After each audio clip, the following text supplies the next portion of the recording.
E o time de Hulk já não tem mais chance de título no campeonato chinês. Será que já dá para cravar onde ele jogará na próxima temporada? No vídeo de hoje do canal do Nicola, te dou detalhes sobre o futuro do atacante. Quero falar também sobre os 93, vou repetir, 93 jogadores que o Corinthians tem sob contrato, só para o profissional e para o sub-23. Vou dar detalhes sobre a vitória do São Paulo por 2-1 contra o Goiás, com direito a um lance bem polêmico e gente do Flamengo reclamando. Para finalizar, tudo sobre a eleição no Vasco da Gama, dia extremamente confuso, com vários problemas, e a eleição sob júdice. E para fechar, mas não menos importante, quero falar também sobre o que há de verdade sobre Nátio Fernandes, meia do River Plate que estaria indo para o Atlético Mineiro. O que a diretoria do Galo fala a respeito?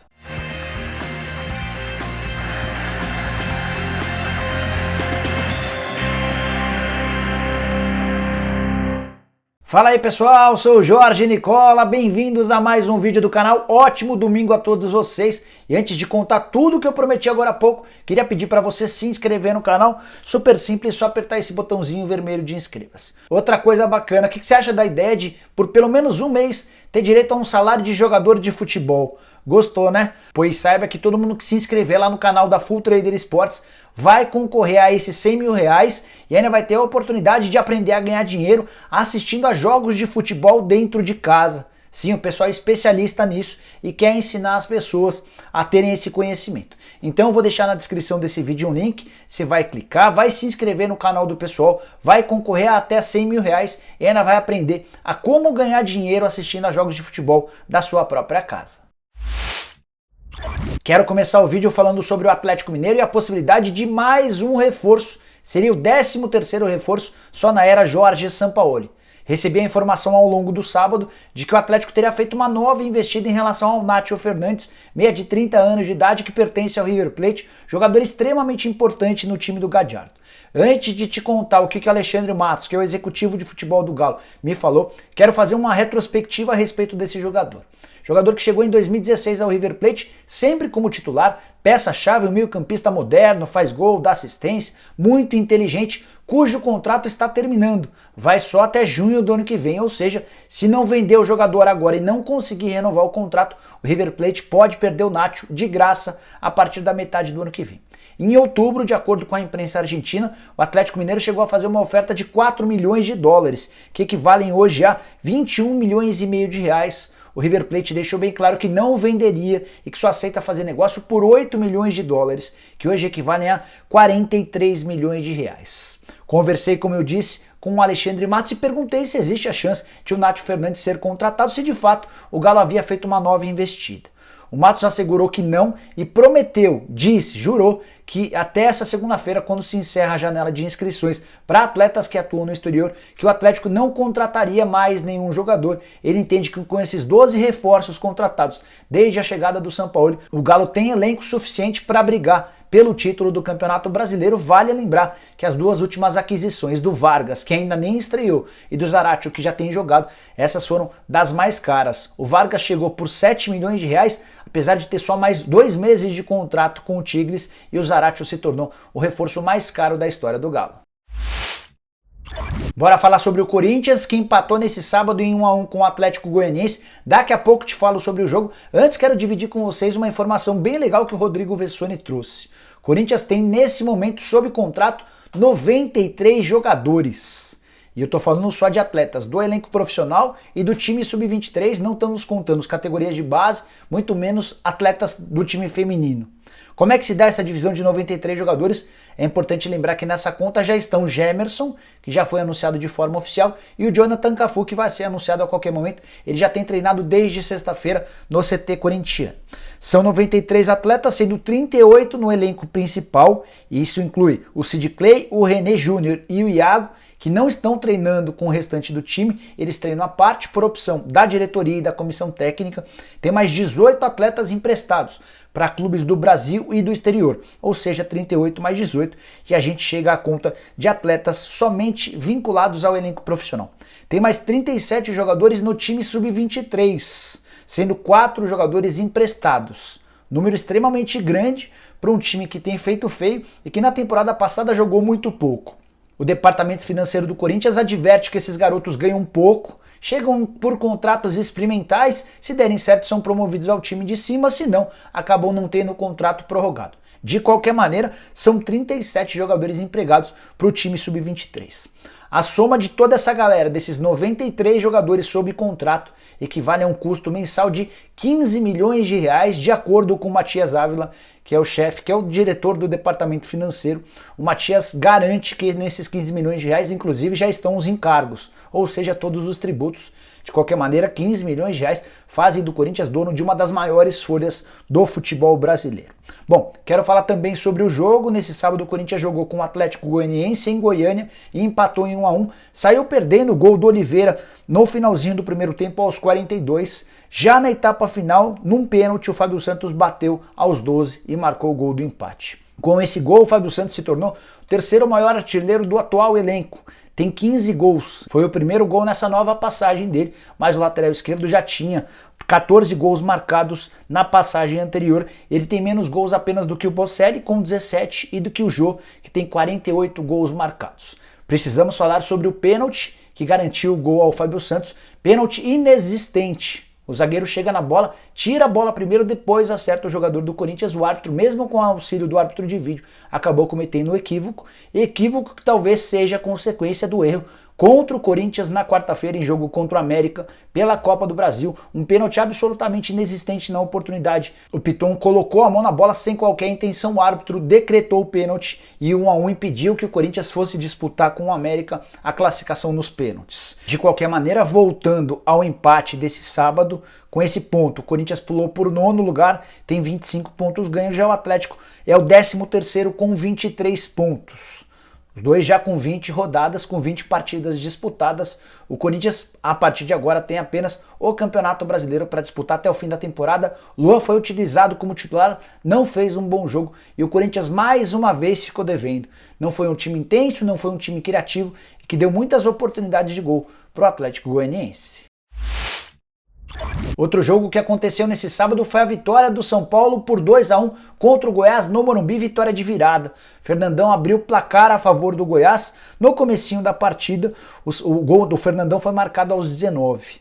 O Brenner aos 24 empatou esse gol com muita polêmica, daqui a pouco eu vou falar sobre ele. E o gol da virada saiu aos 34 do segundo tempo com o Igor Gomes. As categorias de base do São Paulo mais uma vez garantindo os 3 pontos. Os 2 gols marcados por atletas revelados em Cotia. São Paulo teve 5 titulares que iniciaram a partida, obviamente, tendo sido revelados em Cotia.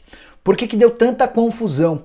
Porque o gol do Brenner, até agora, ninguém consegue cravar se a bola entrou ou não. Ele cabeceia um cruzamento da direita, cabeçada boa, e aí o goleiro Tadeu do Goiás faz uma defesa espetacular, vai buscar a bola lá no ângulo e tira a bola.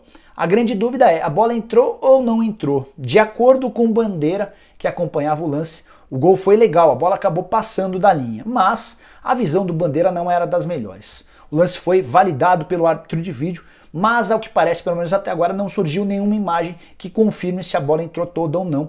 Até por isso, dirigentes do Flamengo e jornalistas ligados ao clube fizeram o maior barulho ao longo do sábado, imaginando que o São Paulo esteja sendo beneficiado com a lembrança de que o presidente da CBF, Rogério Caboclo, é torcedor do São Paulo, é inclusive conselheiro do São Paulo. Isso também tem a ver um pouquinho com a pressão já para o jogo de quarta-feira, jogo das quartas de final da Copa do Brasil entre Flamengo e São Paulo. O sorteio da última semana definiu que Flamengo e São Paulo se enfrentam. Teve também, num histórico recente, a vitória do São Paulo por 4-1 contra o Flamengo e mais recentemente ainda na última semana, o Marcos Braz, que é o vice-presidente de futebol do Flamengo, havia cobrado a CBF para a realização dos 3 jogos adiados do São Paulo. Foi o que a CBF fez depois da eliminação do Tricolor na Copa Sul-Americana. Falei sobre o jogo, falei sobre a polêmica, quero contar também sobre o Brenner, que com esse gol polêmico chegou a 11 gols nas últimas 10 rodadas, momento espetacular do centroavante são paulino. Daniel Alves não jogou e fez bastante falta. O São Paulo sentiu a ausência dele, não teve a dinâmica no meio campo e em muitos momentos chegou a correr o risco até de tomar o 2-1. Antes do gol do Igor Gomes, Fernandão teve 2 ótimas oportunidades, mas se serve de alento para o torcedor do São Paulo, o tricolor conseguiu vencer, mesmo num jogo em que não foi bem. Nesse exato momento, o São Paulo ocupa a 3ª colocação com 33 pontos ganhos, tem 2 pontos a menos do que o Internacional e que o Flamengo, com 2 jogos a menos do que os rivais, ou seja, a classificação é boa, apesar de o momento do São Paulo e do time ser um pouco instável. Bora falar agora sobre as eleições no Vasco da Gama. Sim, elas aconteceram na sexta-feira à noite. Surgiu uma decisão da Justiça impedindo ou cassando aquela ideia de que a eleição do Vasco aconteceria no dia 14. E aí todos os 5 candidatos foram a São Januário, convocaram os seus eleitores e a votação ocorreu ao longo do dia com algumas confusões, provocações, em princípios de briga, mas no final das contas a coisa ia caminhando relativamente bem, até que no fim da tarde surgiu uma nova decisão da Justiça, decisão do STJ, que invalidou, que anulou, que cancelou essa eleição marcada para sábado. Tava todo mundo votando, vários eleitores já haviam participado da votação quando decidiu-se, através da Justiça, pelo cancelamento dessa eleição. Deve haver uma reunião nessa segunda-feira, mas a tendência é que volte a valer a eleição marcada para o dia 14. Aí você pode estar se perguntando, bom, tudo bem, e aí todo mundo que votou foi para casa e cancelaram a eleição? Não, não foi bem assim. O atual presidente do Vasco, Alexandre Campelo, que é candidato à reeleição, decidiu inclusive apagar as luzes do ginásio de São Januário para tentar colocar fim ao negócio, mas, entre outros, o Levenciano, que é um dos candidatos, não aceitou e disse que a votação deveria continuar, apesar de estar sob júdice. Apesar dessa decisão da Justiça, depois de uma enorme confusão, decidiram reabrir as urnas. Ainda houve gente que votou mesmo depois dessa decisão da Justiça. E agora, às 3h30 da manhã, de sábado para domingo, eu vou trazer para vocês os resultados da apuração de 3 urnas. Lembrando que esse resultado está sob júdice, a tendência é que ele não tenha validade. Inclusive, 3 dos candidatos acabaram indo embora, nem ficaram para acompanhar a apuração porque entendem que essa votação não teve validade. Os 3 candidatos que não participam da apuração, o Jorge Salgado, o Júlio Brandt e o Alexandre Campelo. Quero te contar como é que foram os resultados das 3 primeiras urnas, lembrando, 3h30 da manhã, tá? Levenciano vencendo com 853 votos, ele venceu nas 3 urnas com boa vantagem em relação aos demais, há quase que um empate técnico na segunda colocação entre o Salgado e o Brandt. O Salgado aparece com 633 votos contra 603 do Brandt, já o presidente Alexandre Campelo, com mínimas chances de reeleição, se essa eleição tivesse valendo, ele teve apenas 285 votos.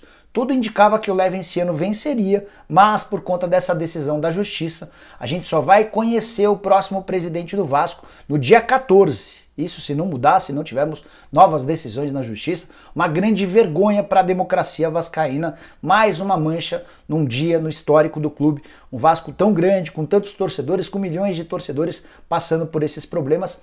Havia muita gente, inclusive eu, que achava que o problema era o Eurico Miranda, que morreu e os problemas do Vasco seguem a todo vapor, uma grande tristeza.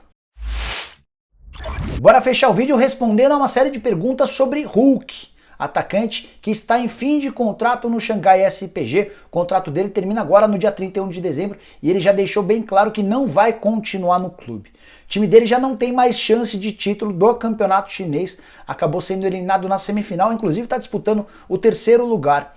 Perdeu o jogo de ida para o Beijing Guoan, estava perdendo por 2-0, no finalzinho do jogo fez 2-1.